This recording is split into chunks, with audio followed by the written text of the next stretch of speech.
prep the guns and prepare for maximal DACA, because today we're taking a look at some of the best Orky heavy support choices.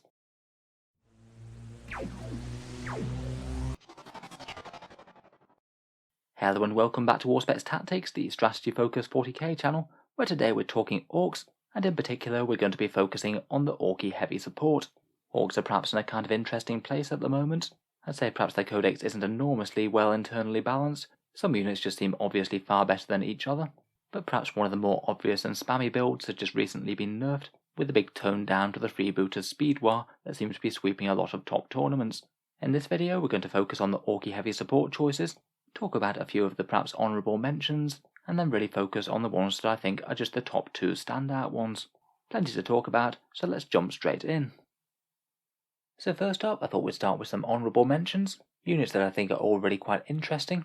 I think they can all do absolutely fine in Ork armies, particularly in the right clans and with the right support, but don't often tend to make it into the absolute strongest top tier Orky lists, and often seem to be passed up by the most competitive players.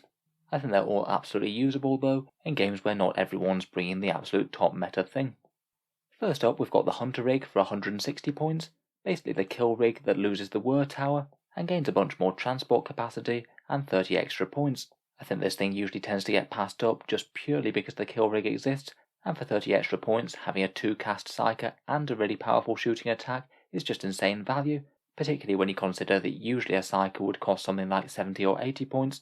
Never mind that he comes strapped to what is essentially a massive auto-hit las cannon. If the kill rig were nerfed in some way though, I think that this would start to shine through a bit more. It still has a massive amount of threats going on between reasonable shooting, fast movement, reasonable melee, and the ground shaker shells, things that we'll all talk about when we get to the kill rig. If you want to throw big mobs of beast snagger boys into the enemy, then I think you could still certainly do worse. Next we have a couple of forward world choices in the cannon wagon and the big track, both vehicles that kind of have quite a similar appeal. They both pack the fairly impressive super cannon, a 2d6 strength 8, AP-2 and damage 3 shot, and you can take a bunch of big shooters on the cannon wagon if you desire. I think for the raw firepower they're kind of okay, though not enormously impressive. Certainly big tracks are maybe a bit more impressive in freebooters when you can make them hit on force, but what I think is quite nice about both of these is that not only do you get the firepower, but also you get some transport capacity, and that can be a potential for making other units work. A lot of the Orky firepower units really just want a battlefield bunker to ride around in, so they can put down their fairly decent damage without getting shot, so this could be an interesting option for a battlefield taxi, for things like looters, flash kits or tank busters.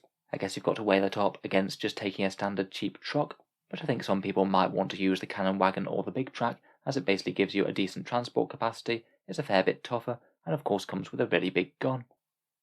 Next up we have the Death Dreads, which certainly seem to be outcompeting killer cans a fair bit. I've seen a few of these used in competitive lists, though they don't seem to be particularly common. It seems that perhaps their biggest attraction is mixing a bit of firepower with a bit of quality melee, maybe taking 2 or 3 custom mega blasters or rocket launchers and 1 melee weapon so it can still fight nicely.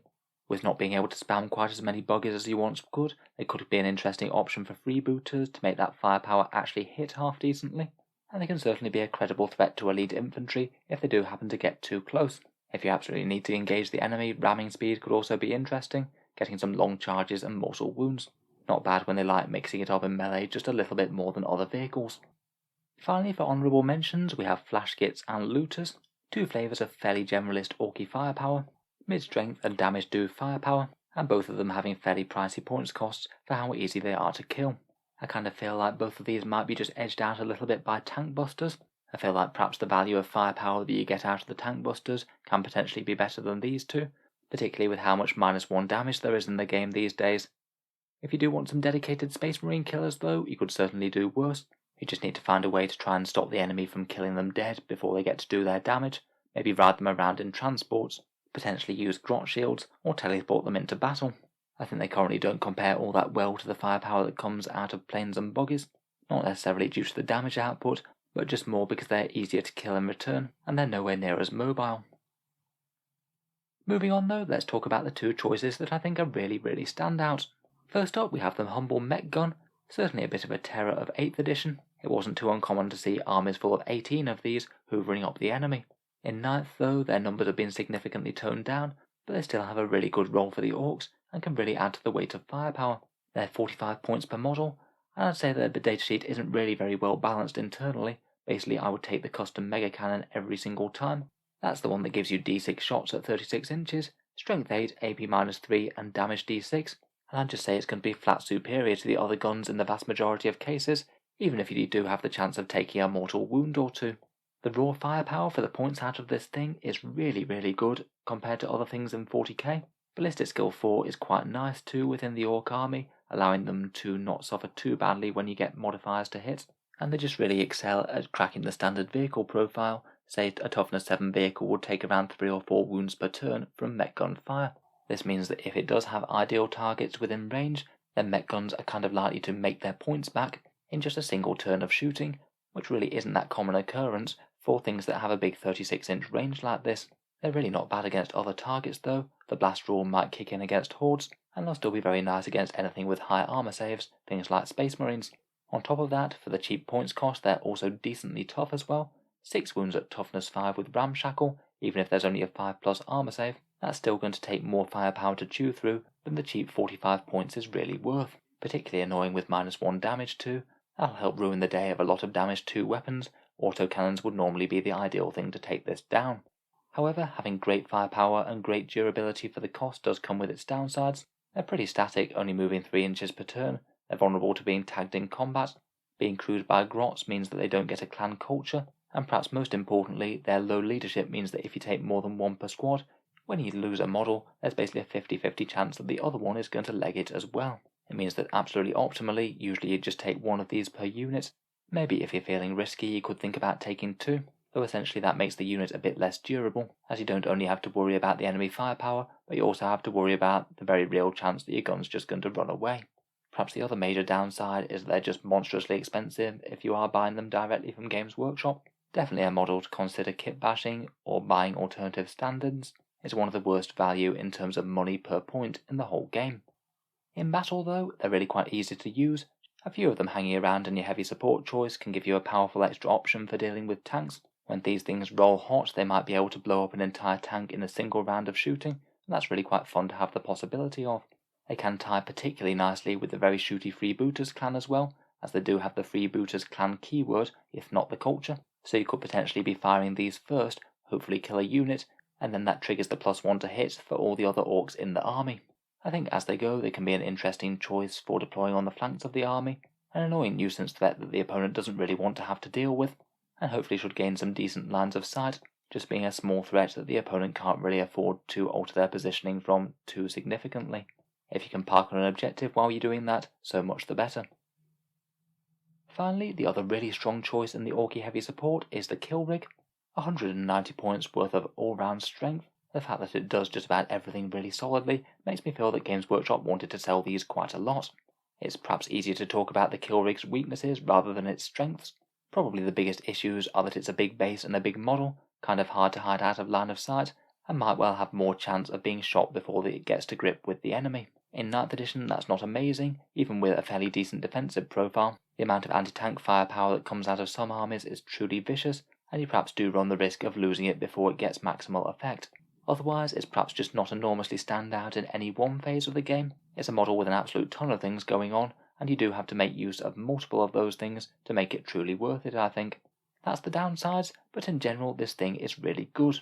It's fast at 12-inch movement, it's got decent toughness with toughness 8, 16 wounds and a 3+ save, that's not at all bad for 190 points, and it's going to be super safe against anything that's less than strength 8, as it has -1 damage with Ramshackle, and even a 6+ invul save from being a beast snagger. I would say that the shooting is certainly relevant, though maybe not the biggest deal with this thing. Probably the best thing is that Whir Tower, which means that if you cast a psychic power with it, you get D3 auto hits at strength 9, AP -3, and damage D6. Not too bad to essentially have an auto hitting las cannon in an orc army. The heavy lobber's a bit inaccurate, but it can hit units out of line of sight, which is helpful, and close range it has its sticker cannon, which has a fun rule to snare enemy vehicles and mess with their movement.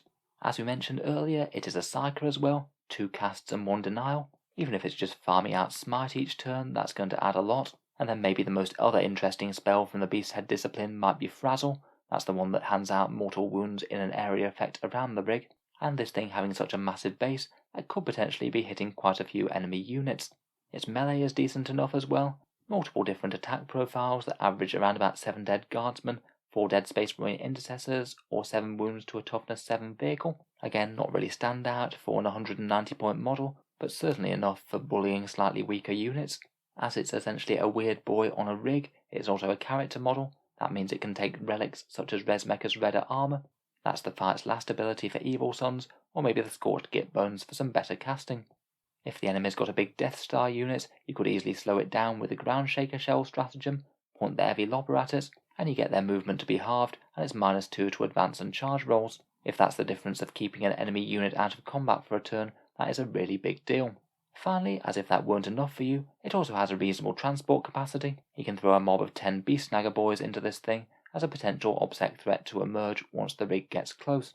In the stronger list that I've seen using this, I haven't always seen people taking advantage of it, but there's no denying that it makes it even more of a ludicrously strong threat if there's the potential for a bunch of really angry Strength 5 Orks to jump out of it at a moment's notice. Overall, I think the kill rig's just an excellent threat that you can just point down the centre of the table, force your opponent to deal with it with its decent toughness. If they don't, then bad things are going to happen, and hopefully it'll draw some firepower away from the rest of the army. I think it's going to be particularly interesting in Goths for the raw melee power that brings. Exploding sixes is going to make it go off with more of a bang, or otherwise things like freebooters could be good for buffing its shooting a touch. I think combined with multiple other fast-moving, hard-hitting Orc threats, this thing could be a real problem. Your opponent might have to make some hard choices. Do they try and kill this thing, or fire at some other buggies or planes that are also going to be very scary? Overall, a really solid unit, and quite a fun-looking one too. I wouldn't be too surprised if it might be toned down at some point in a future balance update. It's always a bit suspect when one model seems to be fairly outstanding in literally every phase of the game. So let me know what you think down in the comments below. How have your Orky guns and heavies been performing? I certainly look forward to any further insights down in the comments. If you've enjoyed the video, then feel free to subscribe to Auspex Tactics. I'll certainly try and keep a fair few more Orky videos coming from time to time. If there's enough interested in this one, I might well make a similar one for a couple of other sections of the Codex. I've got half a mind to do the Elites one next. Feel free to share the video with anyone who you think might be interested, as it might well encourage me to make a few more like this. Finally, if you'd like to help support the channel and help keep these videos coming, I would just like to mention that Auspex Tactics does have a Patreon page, and that's down in the video description below. Channel patrons do get a fair few advantages, including seeing certain videos early, regular votes to see what sort of things come next on the channel, and automatic entry into the regular prize giveaways with a chance to win some really big model kits each month. If any of that sounds good to you, or you'd just like to help support, then the link is down in the video description. In any case, a massive thank you for listening, and I'll hope to see you guys next time.